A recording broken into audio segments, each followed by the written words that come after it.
তুমি মোৰ প্ৰিয় অকল এইটো কাৰণে নহয় যে ইউ আৰ দ্য বেষ্ট। তোমাৰ লগত মোৰ এটা পাৰ্চনেল কানেকশ্যন আছে।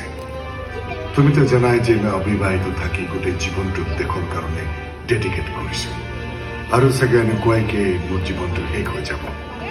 কিন্তু মই বিচাৰো যে তুমি বিয়া পাতি সংসাৰ কৰা। ছাৰ, আমাৰ যিটো কাম, কইনা ক'ত পাম? টেৰৰিষ্ট কেম্পত? য়েছ।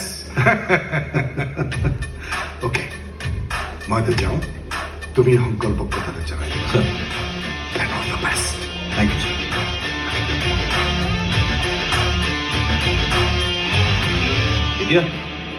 এতিয়া আমাৰ বাবে এটা দীঘলীয়া ছুটী, নিজৰ পৰিয়াল আৰু প্ৰিয়জনৰ লগত সময় কটাবলৈ যাবলৈ দিছে। কি ক? আৰে হোৱাট এ কোইনচিডেঞ্চ! মোৰ বৰদেউতাৰ ছোৱালীজনী বিয়া অহা সপ্তাহত। মই কেতিয়াও ভবা নাছিলো ছুটি পাম বুলি।